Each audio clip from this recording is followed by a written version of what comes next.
Si vous avez du mal à faire la distinction entre la littérature adulte et young adulte, cette vidéo est pour vous. Il se peut que je me suis un petit peu renseignée sur le sujet.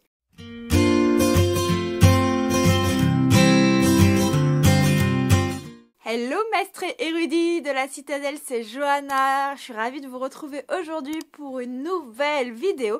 Et aujourd'hui, on va parler littérature adulte et littérature young adulte. Si vous faites partie des gens qui, comme moi, ont par moments du mal à surfer entre la limite de la littérature adulte et young adulte, ce qui peut être souvent très flou, on va un petit peu explorer les origines de chacune très brièvement, ainsi que leurs caractéristiques, afin de comprendre ces différentes distinctions et ce qui fait que certaines lectures sont notées pour un public un peu plus jeune et d'autres lectures notées pour un public un peu plus adulte, bien que chacun lit ce qu'il veut, ce qu'il a envie et que un adulte a très bien le droit de lire de la jeunesse. Quelle est l'origine de la nature young adulte ? Il faut savoir que ce genre a commencé à se définir après la Seconde Guerre mondiale, parce qu'avant, il n'y avait pas forcément de littérature pour les ados, c'était soit on passait de littérature jeunesse à la littérature adulte. Et il faut savoir que l'un des premiers romans young adulte dans cette catégorie, c'est The 70s Summer, qui a été publié en 1942. C'est un roman qui va raconter une histoire d'amour entre deux adolescents. Et les personnages principaux de cette histoire ont entre 12 et 18 ans. Voilà, c'est le premier roman avec des thématiques qui est vraiment considéré pour le jeune public adolescent. Mais plus tard, dans les années 1960, The Outsider de S.E. Hinton est devenu vraiment le symbole de ce genre. C'est un roman, lui, qui va explorer les luttes entre deux gangs d'adolescents et qui va mettre en lumière les défis qui appartiennent à l'adolescence avec des personnages principaux également dans la tranche d'âge adéquate. A contrario, la littérature adulte va remonter aux origines de l'écriture en elle-même, avec des œuvres comme l'épopée de Gilgamesh. Il faut savoir que c'est l'une des plus anciennes œuvres littéraires connues qui va raconter les aventures du roi mythique Gilgamesh et qui va explorer des thèmes assez universels qui tournent autour de l'amitié mais aussi de la quête de l'immortalité. Au 18 et 19e siècle, on a des auteurs beaucoup plus connus aujourd'hui, tels que Jane Austen ou Charles Dickens, qui n'ont plus rien à prouver, qui ont énormément contribué à façonner la littérature adulte, souvent avec des personnages de la vingtaine ou plus, avec des œuvres souvent rééditées et adaptées au cinéma, parce que malgré que ces œuvres datent un peu, il faut dire qu'il y a énormément de thématiques qui restent d'actualité et de sujets sur lesquels on arrive à se retrouver. C'était des auteurs quand même assez visionnaires quand on y pense. Mais parfois la distinction entre la littérature adulte et young adulte peut sembler floue. Pourquoi cela ? Alors il faut savoir qu'historiquement, les adolescents, ils n'avaient pas vraiment de catégorie littéraire qui leur était propre et dédiée, et on passait vraiment de livres pour l'enfant avec Choupi par exemple, je dis ça mais je sais même pas quand est-ce qu'a été édité Choupi, à des livres pour adultes avec des thématiques dont on est quand même assez extérieur à l'âge adolescent. Mais après la Seconde Guerre mondiale, il y a eu une augmentation du pouvoir d'achat, notamment celui des adolescents. Et il y a les éditeurs qui ont reconnu en cela un énorme potentiel. Et ils se sont dit, effectivement, la frontière entre les genres est parfois floue entre la jeunesse et l'adolescence. Mais c'est quand même un public qui tend à l'âge adulte et qui se questionne. Pourquoi ne pas explorer cela ? Et bien que les thèmes abordés dans la littérature young adulte puissent parfois se chevaucher avec la littérature adulte, les livres young adultes, eux, sont souvent centrés sur l'expérience adolescente ou de très jeunes adultes, puisque parfois ça peut aller jusqu'à 18-20 ans. Et c'est vraiment en lien avec les questions qu'on se pose sur la jeunesse. Ça peut être les questions qu'on se pose sur le monde, la sexualité, l'amitié, mais aussi la famille. Mais c'est vrai qu'on n'a pas forcément le même biais cognitif en termes de réflexion entre 12 et 18 ans que lorsqu'on a 20 ans et plus, par exemple. Mais au fil du temps, si au début tout ce qui était quand même adolescent et jeune adulte était assez restreint, le genre littéraire a vraiment élargi sa gamme, le rendant encore plus flou et le distinguant encore moins de la littérature adulte.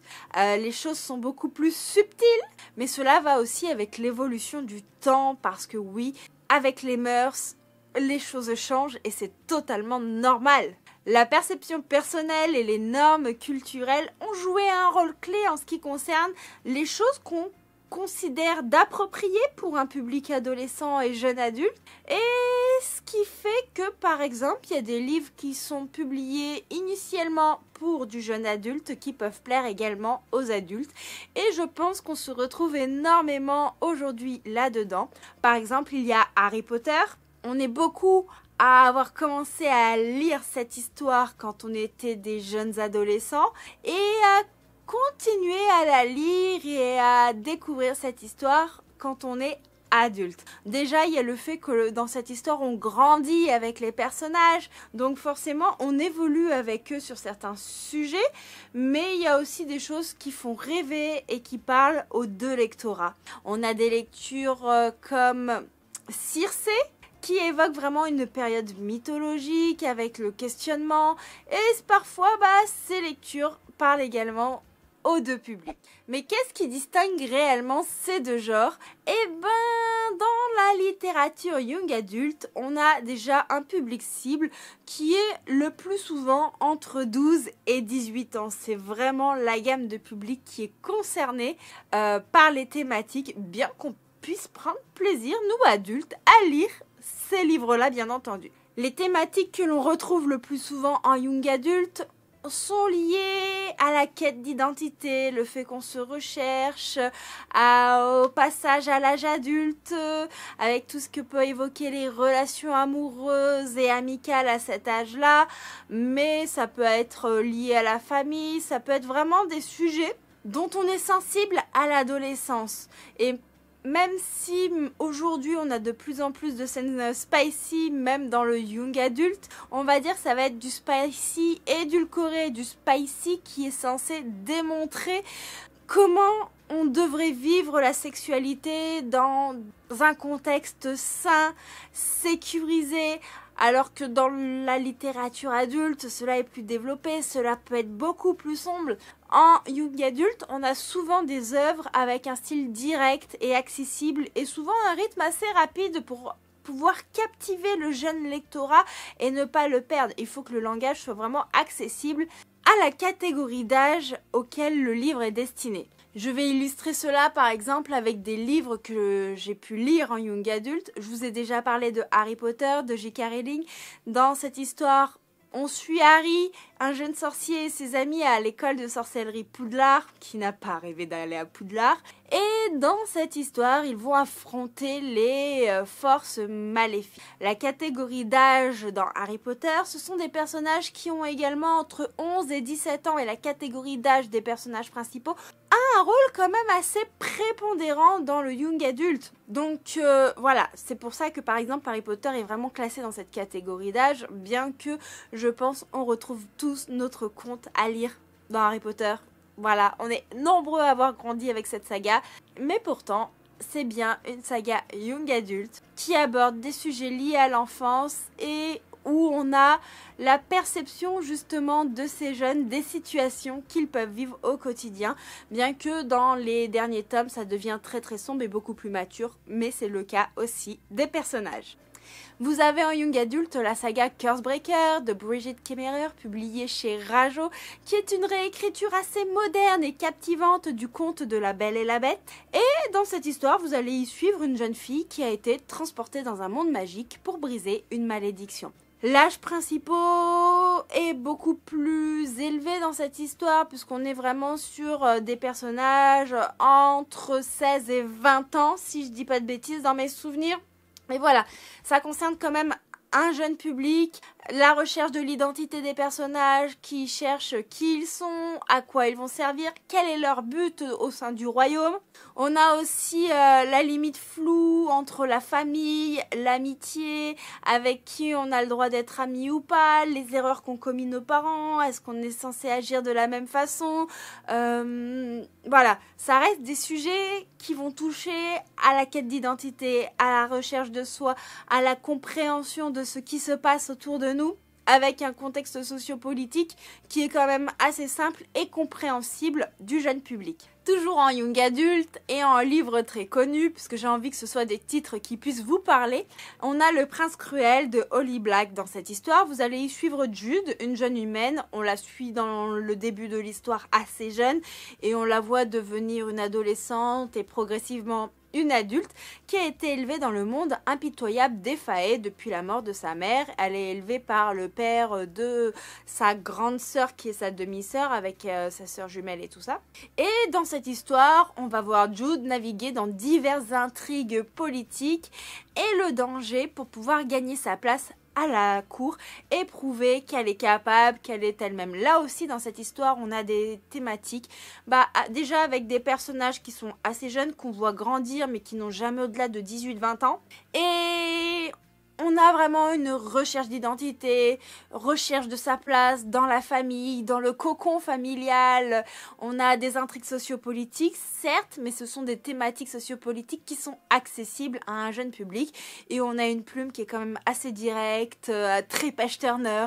Et c'est quelque chose qu'on retrouve énormément en young adult. Bien entendu, ce sont des exemples qui n'illustrent pas tout ce qu'il y a en young adulte. Je vous ai pas cité de romance young adulte, mais c'était tout simplement parce que je n'en lis pas en young adulte de la romance. Je me dirige plus vers de la romance dirigée à un public beaucoup plus averti. Donc je n'ai pas d'exemple, mais ça va être par exemple des romances où on suit des adolescents, par exemple de 16-18 ans, qui se recherchent, qui vont découvrir l'amour, qui vont découvrir la sexualité, mais avec la tendresse et la maladresse qu'on peut avoir lorsqu'on découvre ces choses-là à un âge adapté, bien entendu. La littérature adulte est souvent destinée à un public de 18 ans et plus, bien que je pense que certains adolescents soient très matures et peuvent se diriger vers ce genre de lecture, tout en étant avertis des sujets sur lesquels on peut tomber. C'est un genre littéraire beaucoup plus varié, puisque les thématiques sont beaucoup plus complexes, beaucoup plus matures, et on va avoir des situations qu'on peut retrouver nous-mêmes dans la vie de tous les jours à l'âge adulte, mais aussi on a des personnages beaucoup plus nuancés, notamment au niveau de la psychologie. On sort un petit peu de la catégorie apprentissage, découverte. Là, on est vraiment dans des thématiques qui vont être beaucoup plus prenantes en termes d'émotionnel. Par exemple, on peut retrouver des choses qui vont toucher à la maltraitance dans le couple. Je pense par exemple à un livre de Claire Norton que j'avais lu, je crois que c'était Celle que je suis, qui m'avait énormément marqué en termes de contemporain. C'est pas destiné à un public adolescent, même si je pense que un adolescent, un jeune adulte mature peut se diriger vers ce genre de lecture. Mais là, on est vraiment dans le combat d'une femme avec son enfant pour se sortir d'une situation très très difficile. Et le point de vue, c'est le point de vue de cette femme qui vit un total enfer, par exemple. Souvent, dans la littérature adulte, on a un langage varié. Ça peut être un langage très simple, avec une plume très page-turner, pas forcément hyper développée en termes de description, mais ça peut également être une plume beaucoup plus complexe, une plume beaucoup plus lourde, beaucoup plus descriptive, qui va vous poser un univers, qui va switcher avec de nombreux personnages, et qui va mettre en avant de nombreux contextes sociopolitiques, chose qu'on retrouve énormément dans tout ce qui est fantasy adulte. En livre adulte que j'ai lu, je vous ai parlé d'un contemporain, mais je peux simplement glisser ma saga favorite, que vous le savez, juste derrière moi, là, La Guilde des Ombres de Anatrice, où vous allez suivre des assassins elfines qui règnent dans la cité des vices. Et vous allez dans cette cité découvrir Panama, qui effectue sa formation d'assassin pour devenir un membre de cette guilde, prouver ses valeurs Et il va se passer bien d'autres choses dans cette saga, je vous en ai déjà bien assez parlé sur la chaîne. Mais pourquoi je mets cet exemple? Parce que si dans le premier tome, on suit quand même une jeune fille qui est adolescente, bien que dans l'évolution de l'histoire, on suit une femme adulte, au début, c'est une enfant. Au début, l'histoire pourrait se faire catégoriser en young adulte si on se base que sur l'âge des protagonistes. Mais cela ne suffit pas, puisque par exemple, la Guilde des Ombres est considérée comme une dark fantasy avec des thématiques beaucoup trop sombres pour un jeune public qui va déjà mettre en avant un contexte sociopolitique assez lourd, mais aussi qui va mettre en avant des relations sexuelles qui peuvent être beaucoup trop sombres, beaucoup trop entre guillemets malsaines pour un lectorat en apprentissage. On parle aussi de choses qui sont assez liées à la mort. Alors on peut parler de la mort pour un lectorat young adulte, mais là, la façon dont c'est amené et tout ça, on sort de cette catégorie de questions que l'on se pose lorsqu'on est adolescent. C'est plus des questions que l'on se pose, des sujets qui nous travaillent à l'âge adulte. Le contexte sociopolitique est énormément complexe, avec beaucoup d'informations. Et il faut dire ce qui est, la plume est quand même assez spicy, donc on ne peut pas mettre ça entre toutes les mains. Voilà, pour illustrer, c'est assez flou, mais j'ai énormément du mal à poser des mots sans vous spoiler pour vous dire à quel point les thématiques ne sont pas liées à un jeune lectorat, malgré qu'au début de l'histoire, on suive une jeune protagoniste. Dans le même cas de figure, je pourrais vous parler de l'Assassin Royal de Robin Hobb, qui est une fantaisie adulte. Sauf qu'au début, vous allez suivre Fitz, un bâtard royal doté d'une certaine magie, la magie de l'art, qui est tout jeune, qui va arriver au palais, qui va être élevé au palais. Mais au début, c'est un enfant en apprentissage, même si à la fin, on suit un adulte accompli. Mais avant d'arriver à cet âge adulte, il est enfant. Mais ce n'est pas non plus quelque chose pour les jeunes, sachant qu'il va naviguer Fitz, enfant et même adulte, au sein des intrigues de cour, et il va devoir accomplir des missions secrètes pour le royaume. Et les thématiques liées au royaume sont des thématiques qui vont plus parler à un âge adulte en termes de tout ce qui va toucher à l'héritage, de tout ce qui va toucher à la trahison, au complot, à la guerre, à la recherche de l'histoire du royaume, des dieux, des religions, des anciens. Ce sont des thématiques qui peuvent être également explorées en young adulte, mais pas de façon aussi développée, pas de façon aussi précise, parce qu'on n'a pas du tout la même façon de capter les choses. Plus on vieillit, si je peux dire ça comme ça, plus on veut aller en profondeur, plus notre capacité de réflexion se précise. Alors que dans le lectorat young adulte, on est vraiment dans cette quête d'apprentissage, de découverte, où on se pose des questions sur le monde. Et il faut dire que l'Assassin Royal, c'est quand même une plume qui est assez lente, qui met un univers en place qui est assez descriptif. Et quand on est adolescent, c'est pas forcément le genre de plume que l'on aime lire. Bien que je pense que certains adolescents pourraient beaucoup apprécier l'Assassin Royal.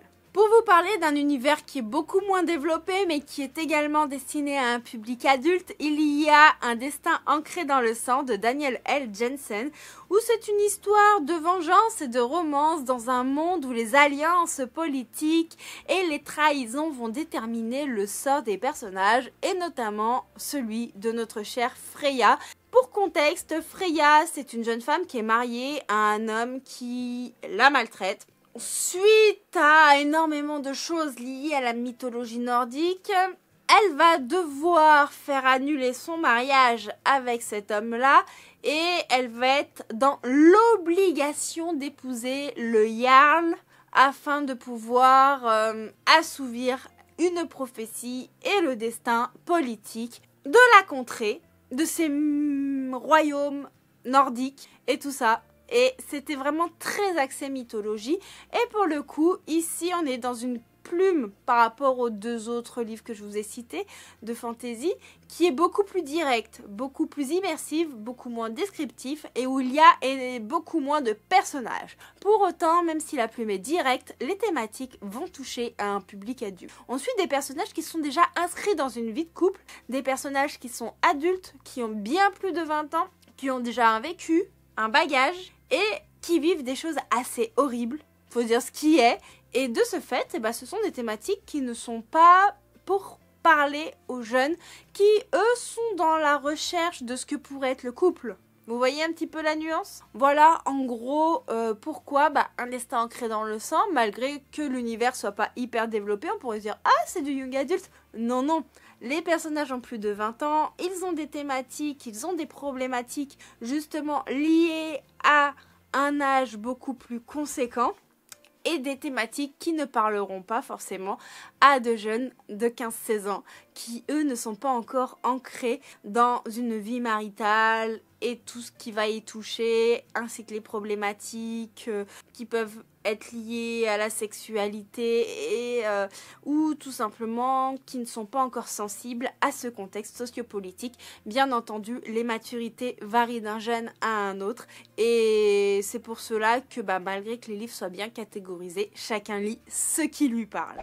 Si personnellement je lis de moins en moins de young adult, je trouve qu'il y a quand même de très bons romans dans cette catégorie et j'apprécie les deux genres pour des raisons différentes, même si ma petite préférence va à l'adulte au vu des thématiques sombres que j'apprécie particulièrement dans mes lectures. Oui, je ne suis pas forcément très saine dans ma tête. Dans le genre young adulte, personnellement, j'ai grandi avec Harry Potter. C'est une saga très chère à mon cœur, mais j'adore The Cursebreaker que je vous ai cité.